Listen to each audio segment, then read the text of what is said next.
नमस्कार दोस्तों, मैं पंकज कुमार एससी क्लास में आपका हार्दिक स्वागत करता हूं।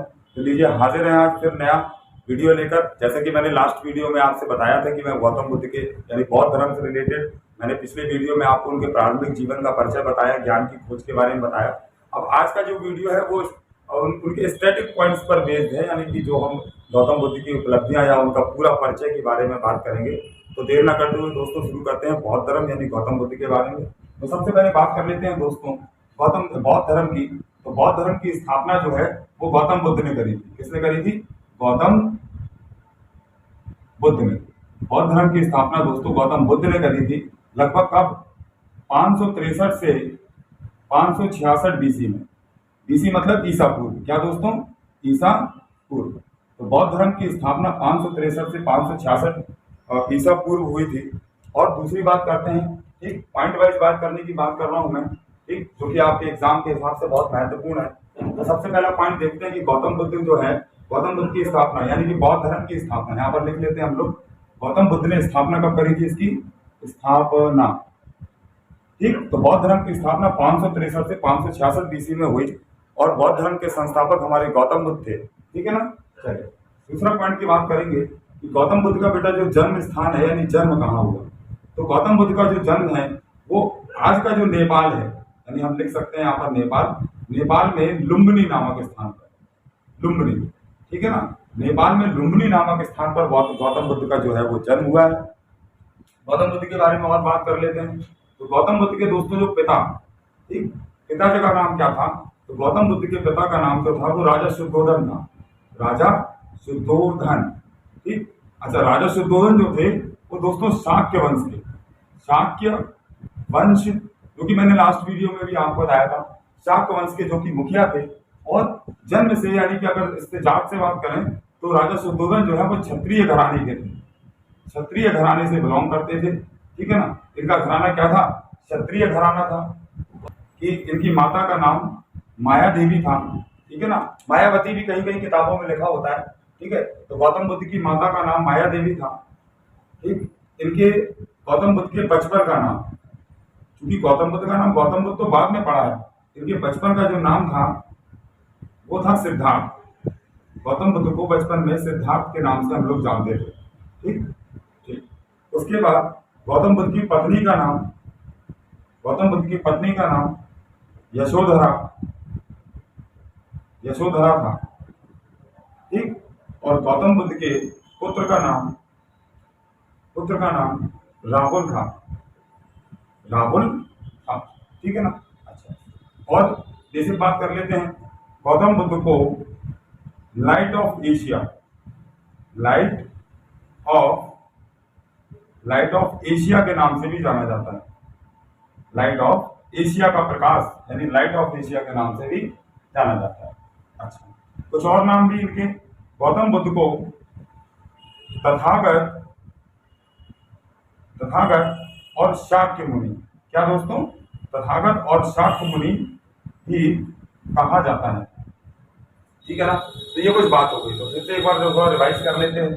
तो मैंने अभी बताया कि बौद्ध धर्म की स्थापना जो है वो गौतम बुद्ध ने 563 से 566 ईसा पूर्व यानी बीसी में करी थी, ठीक। गौतम बुद्ध का जन्म दोस्तों जो है वो नेपाल लुम्बिनी में हुआ था। गौतम बुद्ध के पिता का नाम राजा शुद्धोधन, जो कि एक शाक्त वंश के राजा थे और ये क्षत्रिय घराने से बिलोंग करते थे। गौतम बुद्ध की माता का नाम माया देवी और उनके बचपन का नाम सिद्धार्थ था। गौतम बुद्ध की पत्नी का नाम यशोधरा, पुत्र का नाम राहुल और इनको लाइट ऑफ एशिया के नाम से भी जाना जाता है, ठीक है ना। और इनको तथागत और शाक्य मुनि भी कहते हैं, ठीक है ना। फिर जैसा मैंने कि अभी आपको लास्ट वीडियो में बताया था, ठीक है ना, कि ज्ञान प्राप्ति के लिए गौतम बुद्ध ने घर त्याग दिया। तो इस पर भी बात कर लेते हैं दोस्तों यहाँ पर पॉइंट वाइज, ये यहाँ, ठीक। तो दोस्तों ज्ञान की प्राप्ति के लिए गौतम बुद्ध ने घर त्याग दिया। तो यहाँ पर हम लोग लिख लेते हैं घर त्याग। तो घर त्याग दिया और कितने वर्ष की अवस्था में? 29 वर्ष की अवस्था में गौतम बुद्ध ने घर त्याग दिया। और जब उन्होंने घर त्याग दिया तो बौद्ध इतिहास में या इतिहास में घर त्यागने की इस प्रक्रिया को हम लोग महाभिनिष महाभिनिष्क्रमण के नाम से जानते हैं। कईयों बार दोस्तों ये एग्जाम में क्वेश्चन पूछा जाता है, महाभिनिष्क्रमण के नाम से हम लोग इनके घर त्यागने की अवस्था को या घर त्यागने की प्रक्रिया जो थी, उन अवस्था थी, उसको हम लोग बौद्ध इतिहास में 29 वर्ष की अवस्था में उन्होंने घर त्याग दिया और ये वहां से चले गए। फिर ज्ञान की प्राप्ति करने के लिए, ठीक है ना, चले गए। अच्छा, फिर ये ज्ञान प्राप्त करने के लिए जगह जगह भटकते रहे, घूमते रहे, ठीक है ना। उसके बाद इनको ज्ञान की प्राप्ति जो है वो ज्ञान की प्राप्ति, ज्ञान की प्राप्ति जो गौतम बुद्ध को हुई दोस्तों, वो कहाँ हुई? बोध गया। कहाँ पर हुई? बोध गया। तो बोध गया स्थान पर गौतम बुद्ध को ज्ञान की प्राप्ति हुई। और कौन से वृक्ष के नीचे?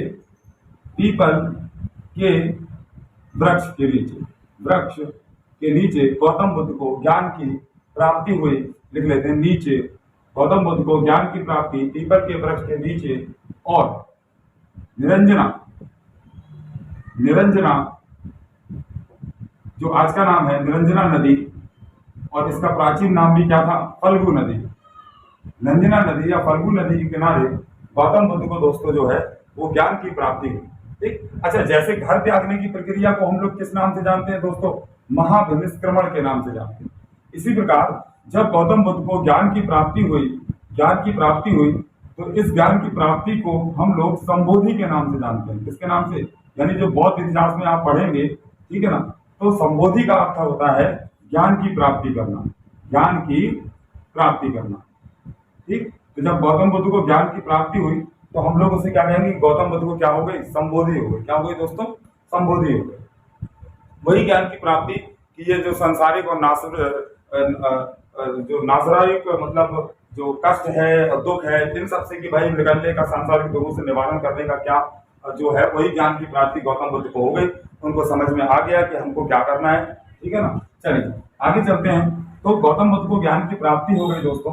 ठीक। उसके बाद जब उनको ज्ञान की प्राप्ति हो गई तो उन्होंने सोचा कि भाई मैं इस ज्ञान को उन सारे दुखी लोगों के पास लेकर जाऊं जो अपने संसारिक दुखों से परेशान है, और वो भी अपने ज्ञान की प्राप्ति से लोगों को ज्ञान देकर क्या चाहते थे कि वो भी अपने दुख से अलग हो जाएं।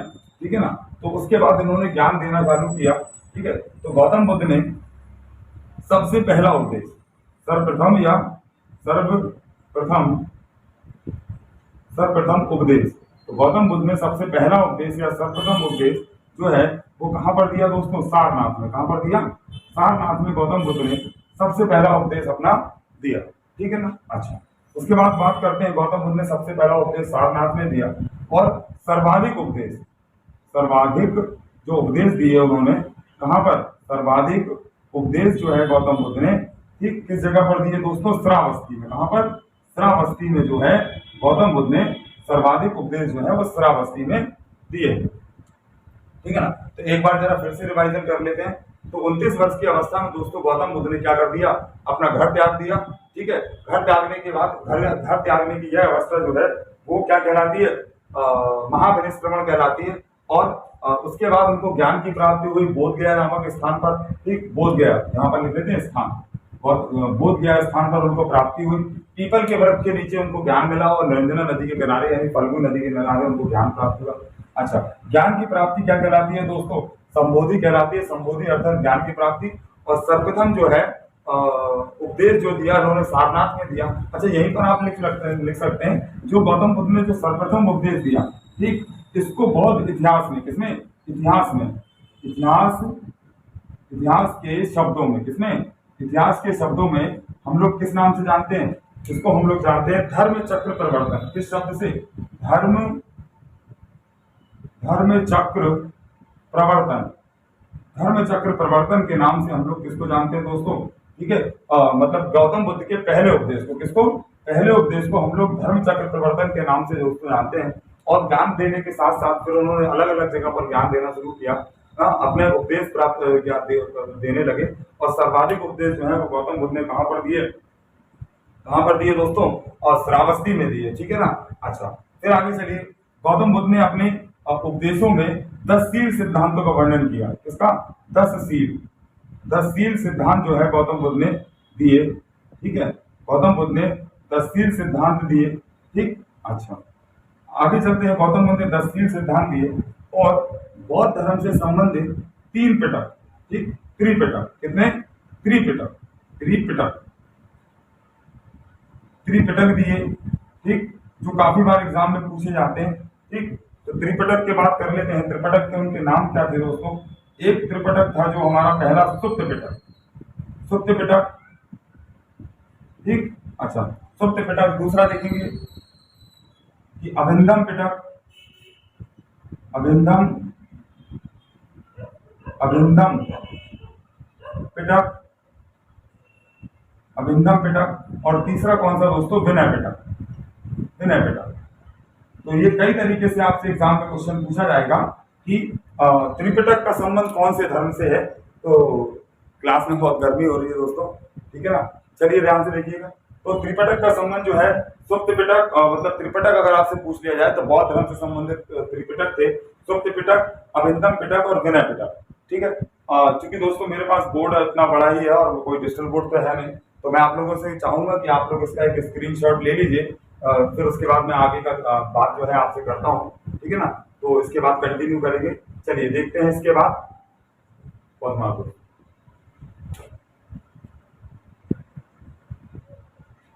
तो आगे दोस्तों कंटिन्यू करते हैं। तो मैंने अभी आपको जितना बता दिया उसके आगे देखते हैं, ठीक है ना। तो पहला पॉइंट इसमें फिर देखते हैं आगे कि गौतम बुद्ध को जैसे सारनाथ मतलब बोध गया में जो है ज्ञान की प्राप्ति हुई, ठीक है ना, निरंजना नदी के किनारे। तो जहां पर इनको ज्ञान की प्राप्ति हुई, ज्ञान प्राप्ति, ज्ञान प्राप्ति का स्थान, ज्ञान प्राप्ति का स्थान दोस्तों क्या कहलाया? बोध गया कहलाया। क्या कहलाया? बोध गया कहलाया, ठीक है, जो कि बिहार में स्थित है। बोध गया कहलाया, ठीक। अच्छा, गौतम बुद्ध ने 10 शील सिद्धांत दिए, त्रिपिटक दिया, बंधम पिटक, विनय पिटक, सुप्त पिटक, ठीक। अच्छा, जातक कथाएं जो है, जातक कथाएं भी बौद्ध धर्म से संबंधित है। ये मतलब उसी तरीके की कथाएं हैं जिसमें गौतम बुद्ध की कई कई जो भी उनकी अवस्थाएं रही और कहीं गए, उनकी कहानियों से संबंधित आपके पास ज्ञान पहुंचाने से संबंधित कथाएं, कहानी है। तो जातक कथाएं जो हैं, जातक कथाओं का संबंध जो है वो कितनी, 549 कथाएं जो हैं। तो जातक कथाओं का संबंध भी किससे है दोस्तों? बौद्ध धर्म से है, ठीक है ना। उसके बाद बात कर लेते हैं कि बौद्ध धर्म की कुछ मान्यताएं थी। जैसे बौद्ध धर्म की मान्यताएं यहाँ पर अगर हम चाहें तो आप चाहें तो लिख देता हूं मैं, ठीक है। कि जैसे पॉइंट था कि बौद्ध धर्म के लोग जो है दोस्तों ईश्वर, ठीक है, ईश्वर को नहीं मानते थे। क्या करते थे? ईश्वर को नहीं मानते थे, ठीक। और दूसरा पॉइंट की बात करते हैं कि बौद्ध धर्म के लोग जो है बेटा आत्मा को नहीं मानते थे। आत्मा को, इनका आत्मा का विश्वास है, मतलब जैसे हम लोगों का होता है ना कि आप मृत्यु हो गई तो आत्मा भटक रही होगी या पुनर्जन्म होगा, ठीक है। और तो ईश्वर को नहीं मानते थे, आत्मा को भी नहीं मानते थे।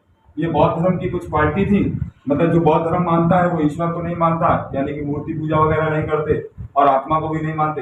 हाँ, मेन बात क्या थी, तो क्या मानते थे? तो ये लोग जो है दोस्तों कर्म फल पर विश्वास रखते हैं। किस पर? कर्म फल पर।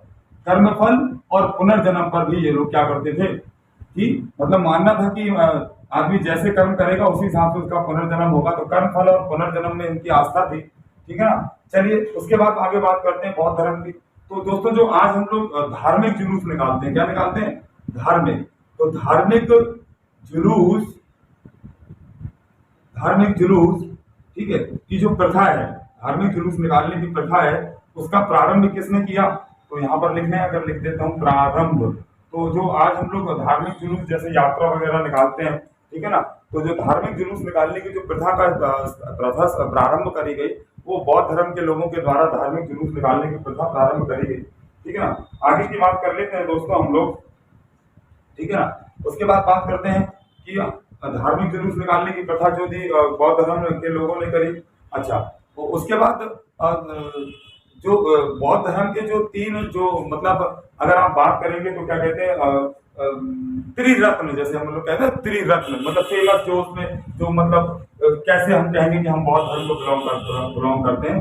तो त्रिरत्न, त्रिरत्न जो थे, रत्न, त्रिरत्न जो थे, तो उनके बारे में दोस्तों देख लेते हैं, ठीक है। तो पहला इनका त्रिरत्न जो था वो था बुद्ध, ठीक है। दूसरा था इनका संघ, ठीक है, और तीसरा था धम्म, ठीक है। तो बुद्ध, संघ, धम्म जो है वो बौद्ध धर्म से रिलेटेड 3 रत्न थे। और आगे की बात धार्मिक जुलूस निकालने की प्रथा बौद्ध धर्म की थी। जातक कथाओं का संबंध 549 कथाएं थी। बौद्ध गया जातक 549 जातक कथाएं, और ज्ञान की प्राप्ति का स्थान बौद्ध धर्म का क्या कहलाता है? बोध गया कहलाता है। आगे बात कर लेते हैं। तो बेटा उसके बाद 29 वर्ष की अवस्था में, ठीक, यानी मृत्यु, ठीक है, तो गौतम बुद्ध की जो मृत्यु है वो कहाँ हो गई? 29 वर्ष की अवस्था में, 29 वर्ष की अवस्था में जो है, ठीक है, कुशीनगर में। कहाँ पर? कुशीनगर में जो है, कुशीनगर में गौतम बुद्ध की जो है वो 29 वर्ष की अवस्था में क्या हो गई? ठीक है, मृत्यु हो गई। ठीक है, अब आज जैसे हम लोग मंदिर बनाते हैं और अलग अलग बनाते हैं, इसी तरीके से जब गौतम बुद्ध की मृत्यु हो गई तो उनकी अस्थियों को, किसको दोस्तों? अस्थियों को, यानी कि हड्डियों को कितने भागों में बांट दिया गया? 8 भागों में। कितने भागों में? 8 भागों में बांटकर क्या बना दिए गए? स्तूप बना दिए गए। क्या बना दिए गए? स्तूप बना दिए गए। ठीक, क्या बना दिए गए? स्तूप। तो स्तूप का संबंध भी जो है, अगर कभी आपसे पूछ लेता है कि स्तूप का संबंध जो है वो किससे होता है? किससे होता है? बौद्ध धर्म से होता है।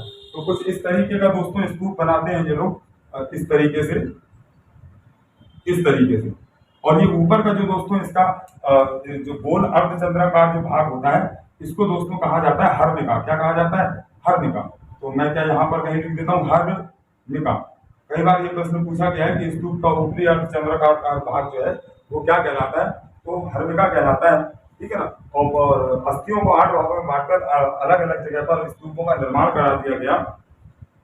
ठीक है ना। अच्छा, उसके बाद जैसे अभी मैंने आपको बताया था कि बौद्ध धर्म में जो घर त्यागने की अवस्था थी जो महाविनिष्क्रमण कहलाई। ठीक है, ज्ञान की प्राप्ति जो है वो संबोधि कहलाई। प्रथम उपदेश जो है वो धर्म चक्र प्रवर्तन कहलाया। ठीक है ना। इसी तरीके से जब गौतम बुद्ध की दोस्तों मृत्यु हो गई तो इस अवस्था को हम लोग बोलते हैं महापरिनिर्वाण। क्या कहते हैं? महापरिनिर्वाण। ठीक, आज भी जैसे अगर बौद्ध धर्म में और जैन धर्म में किसी की मृत्यु हो जाती है तो उसको ये नहीं बोलते कि मृत्यु हो गई, बोलते हैं वो निर्माण को प्राप्ति हो गई। किसको? निर्माण को। तो हम लोग बौद्ध धर्म में मृत्यु को, उनकी गौतम बुद्ध की मृत्यु क्या कहलाई दोस्तों? महापरिनिर्वाण कहलाई। उसके बाद बात कर लेते हैं। ठीक है, तो गौतम बुद्ध उस समय भाई हिंदू भाषाएं तो थी नहीं, तो जो उस समय की भाषा थी, तो गौतम बुद्ध जो अपने उपदेश देते थे, उपदेश, ठीक, वो देते थे दोस्तों पाली भाषा में। कौन सी भाषा में? पाली भाषा में। पाली भाषा में दोस्तों वो गौतम बुद्ध जो है वो अपने उपदेश दिया करते थे। और जब हम लोग आगे जैन धर्म की बात करेंगे तो बताएंगे कि प्राकृत भाषा में जैन धर्म यानी महावीर स्वामी ने अपने उपदेश दिए। और गौतम बुद्ध ने अपने उपदेश जो दिए वो कौन सी भाषा में दिए? पाली भाषा में दिए। ठीक है ना। अच्छा, अब जब गौतम बुद्ध की बात करें तो उस समय जो सबसे बड़ा राजवंश होता था वो मगध राजवंश था। कौन सा था? मगध राजवंश था। तो जो तत्कालीन उस समय के जो राजा थे, तत्कालीन जो राजवंश था, कौन सा था? राजवंश था वो कौन था? हर्यक वंश था। कौन सा दोस्तों? मगध का हर्यक वंश था। और तत्कालीन जो राजा था वो कौन था? बिंबिसार था। कौन सा? बिंबिसार। तो मतलब अगर कल के दिन आपसे कोई पूछ लेता है कि जो बौद्ध धर्म के समय, गौतम बुद्ध के समय कौन से राजा का शासन था, कई बार पूछा भी गया है, तो आप बोलेंगे कि मगध के राजा यानी कि हर्यक वंश के संस्थापक बिंबिसार जो है वो गौतम बुद्ध के कौन थे? तत्कालीन थे। अच्छा, उसके बाद क्या हुआ कि जितना मतलब जीवन बिंबिसार के साथ गुजरा, उसके बाद जो आए, उसके बाद कौन आए? बिंबिसार के बाद उसका पुत्र आया अजातशत्रु। कौन आया? अजातशत्रु। तो अजातशत्रु के साथ मतलब आधे से ज्यादा जीवन जो है वो उनका प्रारंभिक जीवन में तो बिंबिसार, और बाद में अजातशत्रु के बिल्कुल तत्कालीन जो है वो बराबर से हम लोग किसको लिख सकते हैं? बुद्ध को लिख सकते हैं। बुद्ध को भी लिख सकते हैं और महावीर स्वामी को भी लिख सकते हैं। तो महावीर स्वामी और गौतम बुद्ध के जो थे वो उनके समय समकालीन किसके थे? अजातशत्रु के समकालीन थे। आप इस तरीके से लिख सकते हैं। और राजवंश जो था वो बिंबिसार यानी हर्यक वंश का मगध राजवंश चल रहा था। ठीक है ना। अच्छा, उसके बाद बात करते हैं कि हम लोग जब गौतम बुद्ध ने अपने बौद्ध धर्म की का ज्ञान जो है वो काफी समय तक काफी जगह जगह पर फैला दिया, तो कई राजाओं ने मतलब उनका समर्थन किया और समय के तत्कालीन जो लोग थे वो उनसे प्रभावित थे गौतम बुद्ध से। और उनके धर्म के प्रचार प्रसार के लिए राजाओं के मतलब समर्थन से समय समय पर बौद्ध संगतियां आयोजित करी जाने लगी। कौन कौन सी? बौद्ध संगतियां आयोजित करी जाने लगी। तो अभी तो मैं दोस्तों इस पे नहीं लिखते, हम इसके नेक्स्ट बोर्ड पर जो बात करेंगे उस पर बात कर लेते हैं बौद्ध धर्म की। ठीक है ना। उसकी तो उसके बाद पहले हम दूसरे और कुछ पॉइंट पर बात कर लेते हैं क्योंकि उसमें थोड़ा मुझे लिखने के लिए जगह चाहिए। ठीक है ना। अच्छा, उसके बाद जब गौतम बुद्ध की मृत्यु हो गई तो उनके बाद जैसे आज गौतम बुद्ध हैं तो उनका कोई ना कोई सक्सेसर यानी कि उत्तराधिकारी रहेगा, तो उनके शिष्य या चेले वगैरह जो रहते थे, ठीक है ना। तो जब गौतम बुद्ध की मृत्यु हो गई तो उनका जो शिष्य था, कौन, गौतम बुद्ध का शिष्य जो थे वो आनंद थे। कौन थे? आनंद जो थे, उन्होंने क्या करी, बौद्ध धर्म की, ठीक है, बागडोर, बौद्ध धर्म की जो बागडोर है दोस्तों, वो क्या कर ली, गौतम गौतम बुद्ध की मृत्यु के बाद जो है वो उनके शिष्य आनंद ने क्या कर ली, उसकी क्या कर ली, बागडोर को संभाल लिया। अच्छा, फिर क्या हुआ दोस्तों कि जब बौद्ध संगतियां जो होने लगी, चौथी बौद्ध संगति, पहली 4 बौद्ध संगतियां आयोजित करी गई। मैं बोला ना कि मैं अभी बौद्ध संगति इसके बाद यहाँ लिखता हूँ, या जगह लिखने में थोड़ी दिक्कत होगी, वो क्योंकि बहुत इंपॉर्टेंट टॉपिक है, कभी भी उससे पूछा जाता है, तो इसके नेक्स्ट बोर्ड पर मैं आपको वो लिखकर बताता हूँ, ठीक है। तो जो चौथी बौद्ध संगति हुई, चलिए इसके बाद ऐसा करते हैं, पहले वही, वरना फिर डिसकंटिन्यू वो मैटर हो जाएगा, फिर अच्छा नहीं लगेगा। तो इसके बाद दोस्तों एक बार इसका स्क्रीनशॉट ले लीजिए, ठीक है। तो एक बार या तो रिवीजन मान लेते हैं। तो ज्ञान की प्राप्ति का स्थान बोध गया कहलाया। जातक कथाओं का संबंध बौद्ध धर्म से, जिनकी संख्या 549 है। धार्मिक जुलूस निकालने की प्रथा का प्रारंभ बौद्ध धर्म ने किया। त्रिरत्न का संबंध बौद्ध धर्म से, बुद्ध संघ धम्म है। मृत्यु जो हुई गौतम बुद्ध की, मृत्यु जो है वो 29 वर्ष की अवस्था में कुशीनगर में हो गई, और मृत्यु की अवस्था जो है महापरिनिर्वाण कहलाई। इनकी मृत्यु के बाद इनकी अस्थियों को 8 भागों में बांटकर अलग अलग जगह स्तूप बना दिए गए। स्तूप के ऊपरी और चंद्राकार भाग को हर्मिका कहते हैं, और इन्होंने अपने उपदेश जो है वो पाली भाषा में दिए। उस समय के तत्कालीन जो राजवंश था वो बिंबिसार के द्वारा तैयार किया गया हर्यक वंश था, और गौतम बुद्ध और महावीर स्वामी दोनों अजातशत्रु के समकालीन थे। और शिष्य जो है वो गौतम बुद्ध की मृत्यु के बाद उनका जो शिष्य आनंद था, उन्होंने बौद्ध धर्म की बागडोर अपने हाथों में ले ली। और अगर हम लोग बात करें, ठीक है, तो गौतम बुद्ध की अगर जैसे यहाँ मृत्यु की बात करें, तो मैंने शायद उम्र नहीं लिखी है, तो गौतम बुद्ध की जो मृत्यु है वो 80 वर्ष की अवस्था में। कब दोस्तों? 80 वर्ष की अवस्था में, ठीक, 80 वर्ष की अवस्था में कहां पर हो गई? कुशीनगर में हो गई। और इसके बाद आप लोग इस बोर्ड का स्क्रीनशॉट ले लीजिए, और इसके बाद हम लोग फिर आगे की बात करते हैं।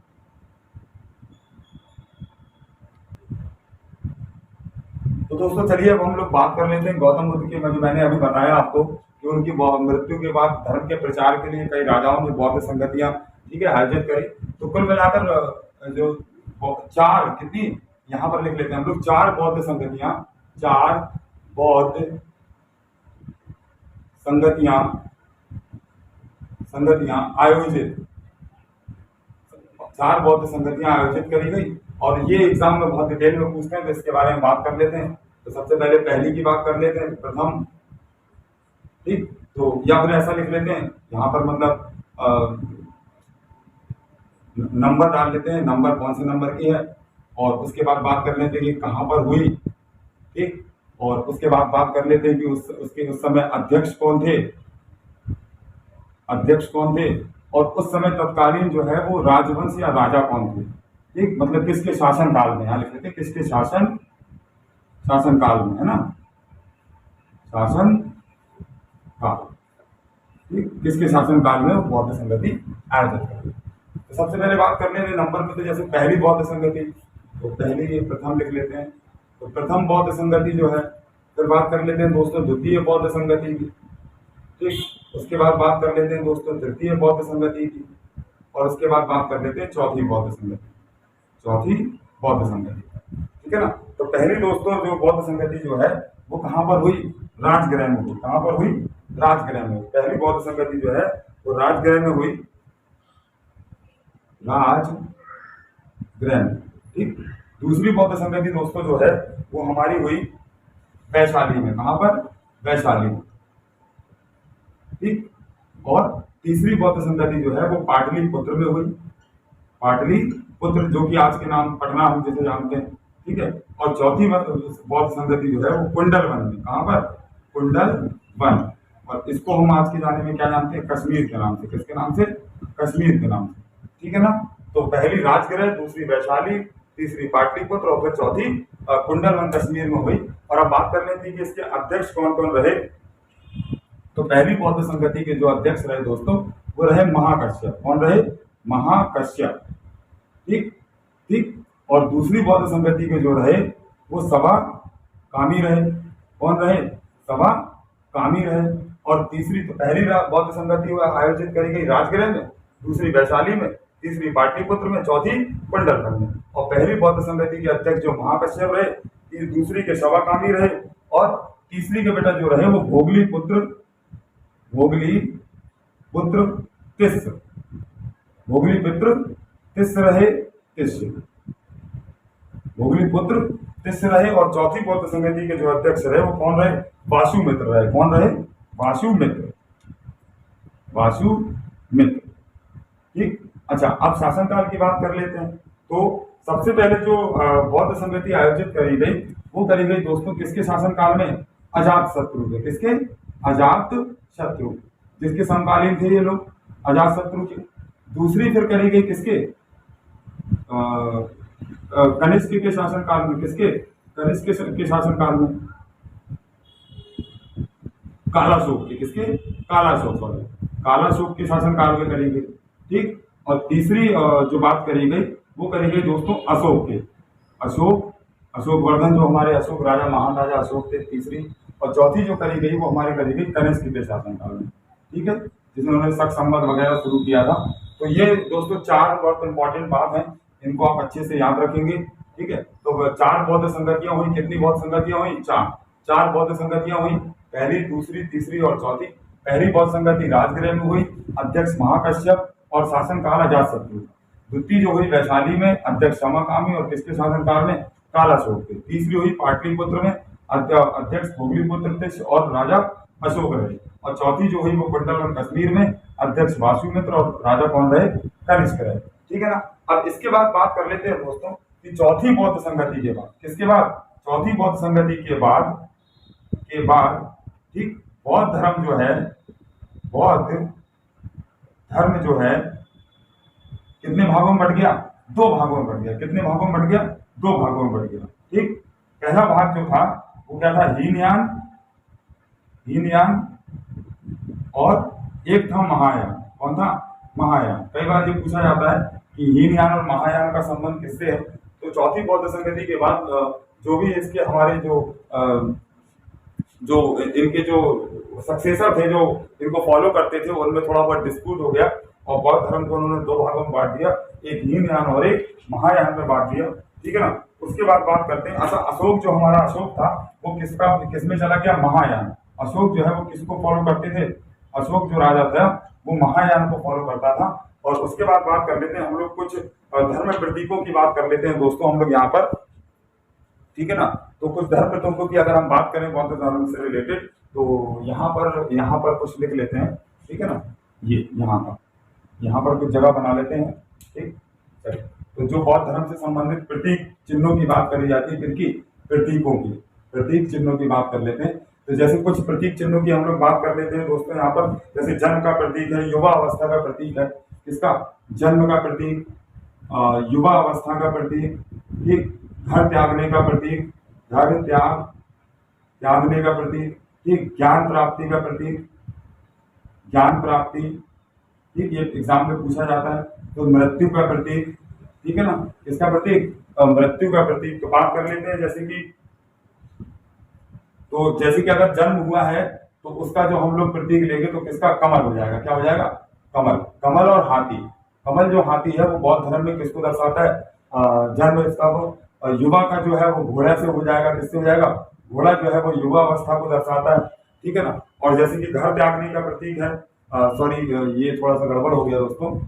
ये घर त्यागने का प्रतीक क्या हो जाएगा? आपका घर त्यागने का प्रतीक घोड़ा हो जाएगा। ठीक है। ज्ञान की प्राप्ति का प्रतीक जो है वो चक्र हो जाएगा। ठीक है। मृत्यु का प्रतीक जो है वो स्तूप हो जाएगा। ठीक है। हाँ। और इसमें आप लिख सकते हो सांड। क्या लिख सकते हो? सांड जो है वो किसका प्रतीक हो जाएगा? युवा अवस्था का जो प्रतीक है वो क्या हो जाएगा? ठीक है, सांड हो जाएगा।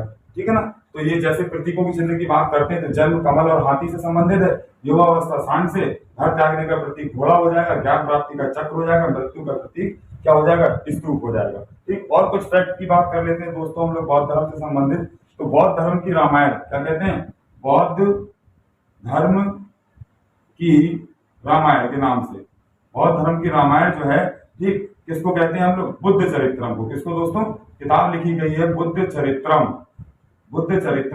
और बुद्ध चरित्रम की जो रचना करी गई है वो किसने करी है? अश्वघोष ने करी है। मोस्ट इंपॉर्टेंट क्वेश्चन है, कई बार एग्जाम में पूछते हैं।